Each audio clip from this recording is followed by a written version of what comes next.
Yiming was born April 1982 in China's Fujian province. His mother, a nurse, and father, the owner of an electronics factory, were unusual in that they gave their son the freedom to explore his interests, namely technology. This, little did they know, would put Zheng on the path to become China's Mark Zuckerberg. In 2001, he left to study engineering near Beijing, which he chose for the, quote, pretty girls and winter snow. While Zuckerberg, 2 years younger and 6,000 miles away, entered Harvard, met his wife, and started Facebook, Zheng fixed computers, met his wife, and built his startup.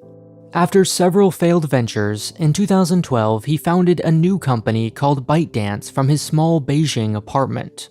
And although his path was rockier than Zuckerberg's, it was no less abrupt or explosive. By the end of its first year, Facebook had registered 1 million users. ByteDance's first breakthrough, a Chinese video sharing app, had 100 million. Then, having conquered the Chinese market, the company turned global, buying its competitor and the spiritual successor to Vine called Musical.ly in 2017, later rebranded as TikTok outside of China. The app, now ubiquitous among young people everywhere, makes it almost too easy to shoot, edit, and share videos, usually in the form of dancing, comedy skits, and stream of consciousness monologues. The real genius of TikTok, however, and what sets it apart from Snapchat, Instagram, and Facebook, is the part you don't see, the much alluded to, guarded like a state secret, algorithm.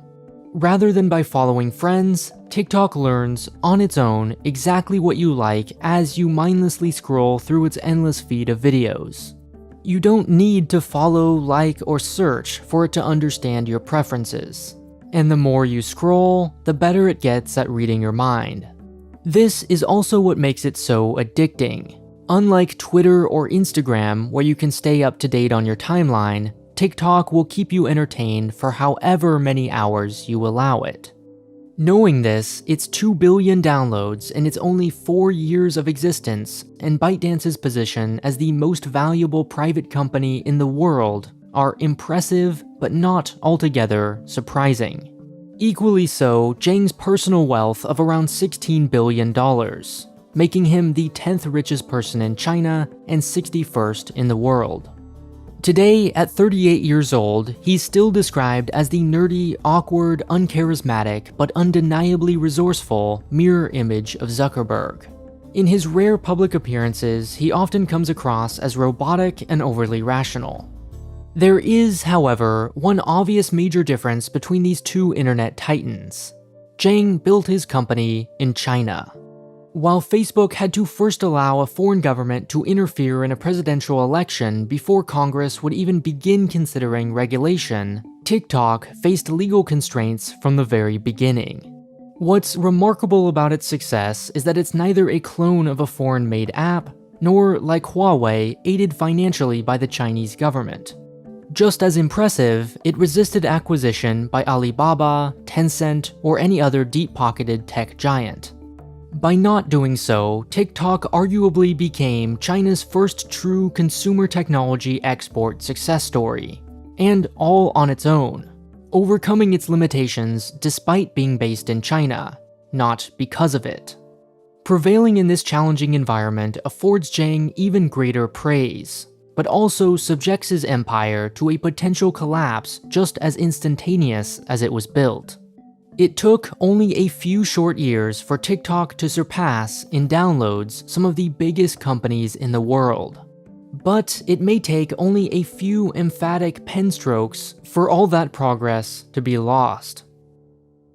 On June 29, 2020, the second most populous country in the world, and by far TikTok's biggest market, the Republic of India, banned it along with 60 other Chinese mobile apps accused of stealing and sending user data outside of the country. Ironically, this came as a surprise to a nation whose Great Firewall has methodically banned, censored, and regulated foreign media for decades. With this one swift move, millions of viewers and creators, some of whom depended on the app for a significant portion of their living, were simply out of luck. Just as significant was the potential domino effect this decision could have. TikTok's largest source of downloads this year, in order, are India, Brazil, and the US, the latter of which is a prime contender for the next domino to fall. This, in fact, undersells the significance of the US market. When divided by platform, it's revealed as a major source of iPhone users, who spend, on average, 2.5 times more on apps. What this means is that while Americans account for only 10% of TikTok's overall user base, they make up an incredible 56% of its revenue. A ban by the US would not simply limit its growth, but require a fundamental restructuring of its business, to say nothing of the potential for other countries to follow its lead. What, then, is the likelihood of such a ban, and would it be justified? Even before any real arguments are made, fear of TikTok may, to some, seem reasonable if only because such fear is so widespread, and came about so suddenly.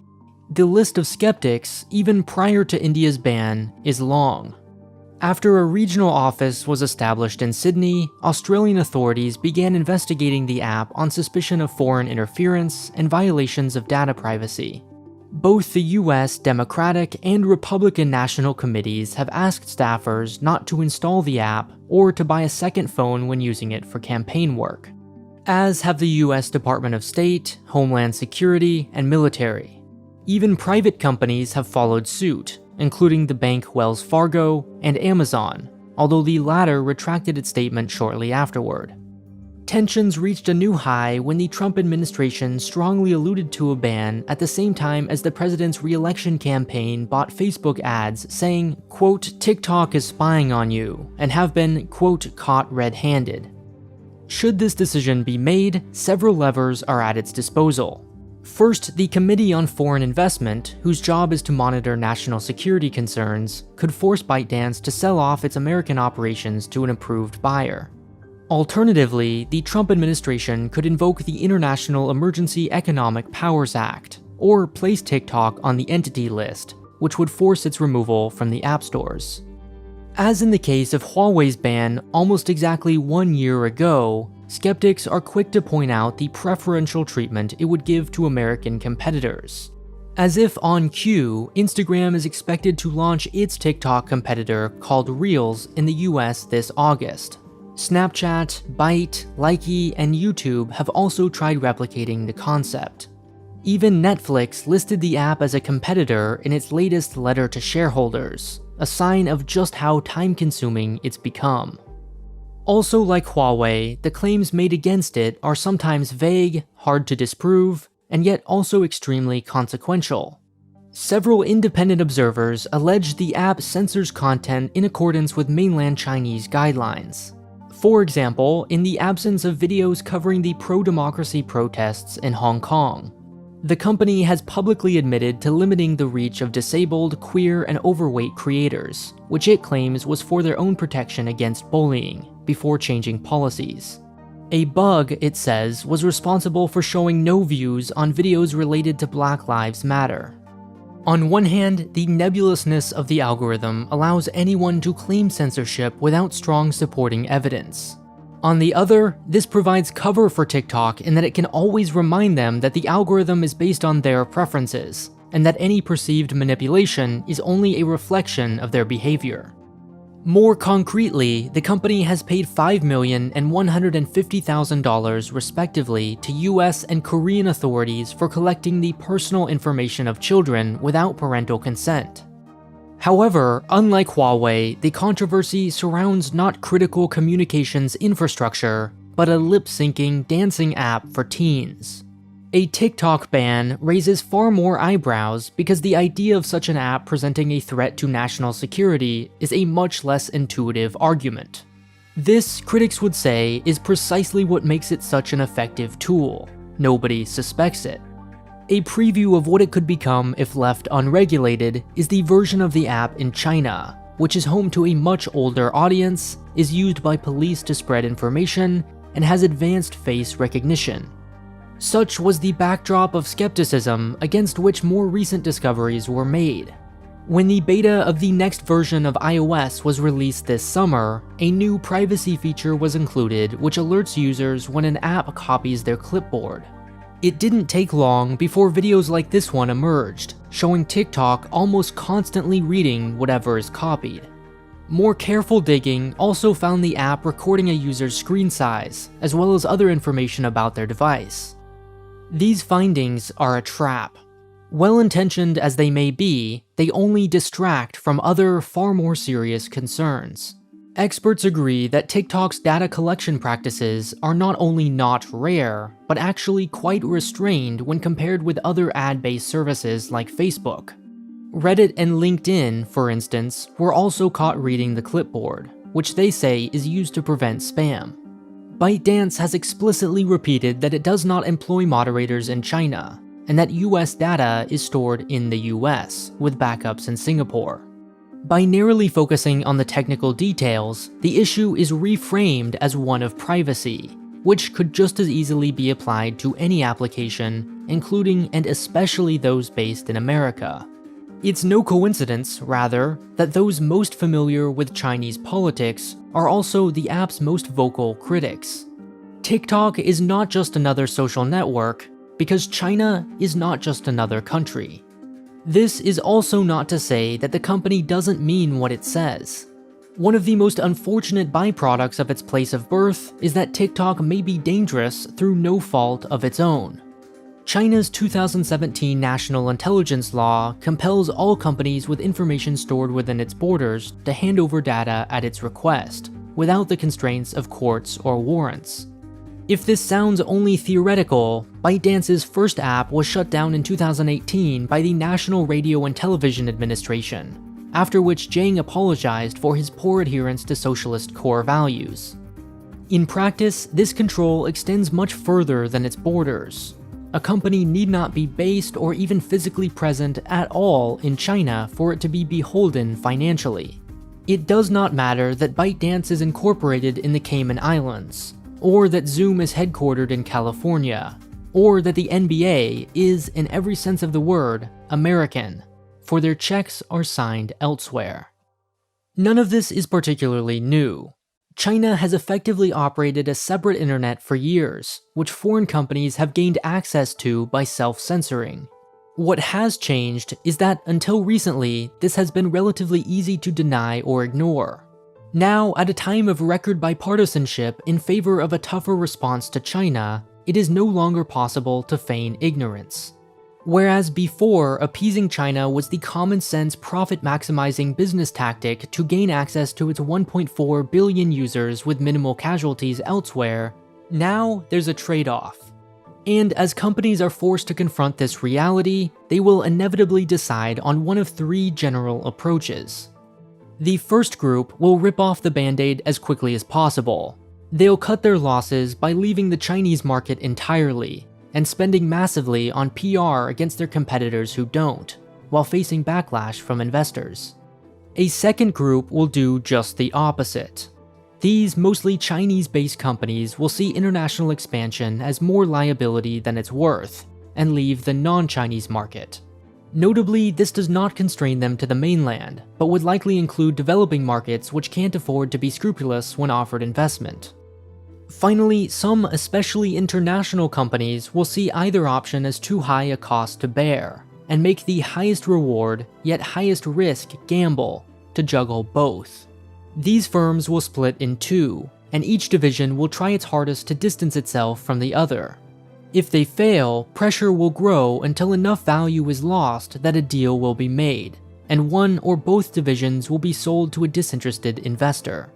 TikTok is a prime example of the third strategy. In the last several months alone, it's hired a new American ex-Disney CEO, announced its plans to add another 10,000 US jobs in the next 3 years, doubled its lobbying budget, and after the national security law was promulgated in Hong Kong, left the special administrative region entirely. However, with an election less than 100 days away, it seems unlikely these moves will be nearly drastic enough. Even a majority sale to a US investor may not assuage fears during a time of intense scrutiny towards China and a presidency at stake. Such is the predicament. It's impossible to divorce any action from these political circumstances. And yet, that doesn't automatically disqualify arguments in favor of a ban. It is rare but not the least bit contradictory to admit that A. It is politically popular to attack companies for their ties to the PRC, and would still be whether or not such fears were founded. And B. TikTok poses a very real potential threat to the interests of the US and other countries, simply because of its ties to China. And C. There is a deeply troubling, growing tendency to associate anything broadly labeled Chinese as untrustworthy. To ban TikTok would create a kind of great American firewall against the will of American users, and yet not doing so would subject the country to greater risk. There is, however, one neutral path forward: to pass regulation governing where data can be stored, requiring disclosure of the algorithm, local ownership, and creating mechanisms for auditing and enforcement. Doing so, although seen as less politically strong, would subject all companies, foreign and otherwise, to the same fair standards. TikTok would remain, giving American companies greater competition and incentive to innovate. Companies like Facebook would be forced to respect their users' privacy, and all without provoking backlash for targeting a specific group of people. This is a long-term solution for a long-term problem. Because although TikTok was one of the first Chinese apps to go global, it certainly won't be the last. There will be another Huawei, another Zoom, and another TikTok, and how the world responds now will set the tone of what's to come. TikTok is the product of one man's intense interest in technology and curiosity to learn more. Its rise proves that the next big idea won't necessarily come from Facebook, Google, or Apple.